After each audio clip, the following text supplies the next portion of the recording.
So ibig sabihin po, pagkatapos mo bigyan ng proteksyon, papupuntahin mo ngayon sa DOJ. Doon mo na pakakantahin. Doon mo na i-assess. Bakit importante to? Kasi pag nakita ng SIMS, nakita ng Wawaw na may kumakanta na, mag-uunahan na yan sa DOJ kung sino ang kakanta. Parang karaoke yan. Pag hindi pa naka-on at wala pang may hawak ng mic, walang gustong kumanta. Pag kinuha na ang mic at kinanta na yung My Way, agawan na sa mic yon. Habang walang kumakanta kung sino ang mastermind dito, wala, liligawin po tayo. Ngayon. I feel for the Senate President. If part of him feels we're wasting time, may I admit, Mr. Senate President, dear colleagues, part of me feels that we might be wasting time. Bakit? Instead of using this to find the mastermind. Senator Lacson, I appreciate what you've been doing. Having said that, let's go back to the rules. Pag binigyan mo ng protection ng mga diskaya at hindi sila magsabi ng totoo, that can be corroborated in material points. I-discharge mo sila, bahala sila sa buhay nila. Pero may mga techniques yan. Sa ibang bansa, yung kanilang Attorney General, DOJ, sasabihin yan, paano yan, kumakanta na? O kaya sasabihin sa diskaya, papakawalan ka namin, walang protection, pero ipagkakalat namin, sinabi mo na sa amin, ayaw mo lang pirmahin kung sino ang mastermind. So, there are different techniques that are legal to ferret out the truth. Pero hindi naman pwede pong, sabi nga ni Senator Escudero pag binanggit ang congressman, hindi credible. Pag binanggit ang senador, credible. Pag binanggit 2022, papunta ngayong credible, hindi binanggit. I myself think dapat banggitin na 2016. Ba't banggitin nyo rin 2010 to 2016? Wala naman nagsabing graft-free ang DPWH noong 2010 to 2016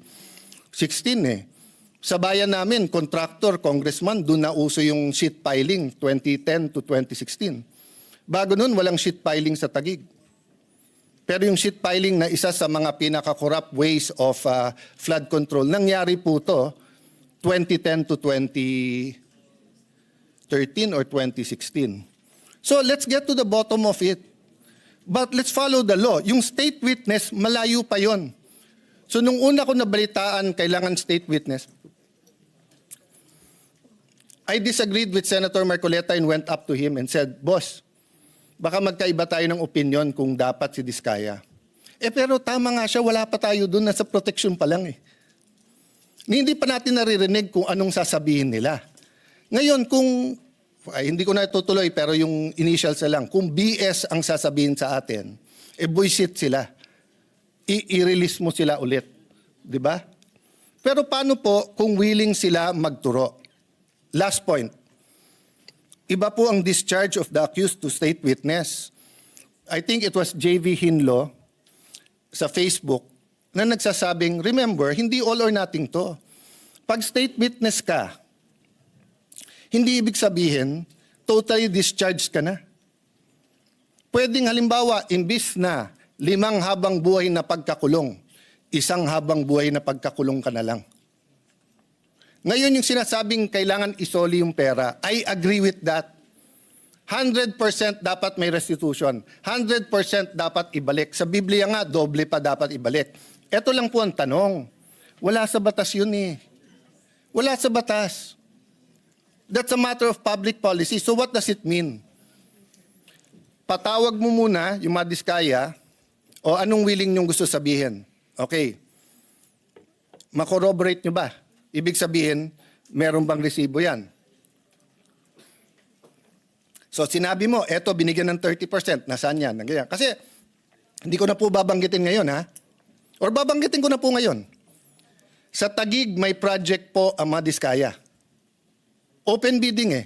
Pero kung hindi ako magkakamali, sa Pasig, meron din pong project ang mga diskaya. Both kay Mayor Vico sa City Hall at both sa And siya pa nga nagsabi nun, kung hindi ako nagkakamali this is not an expose. I'm just telling you as a fact. And I'm looking at when tong mga project na to. So far, wala pa kami nakikitang ghost. So far, may nakikita kami.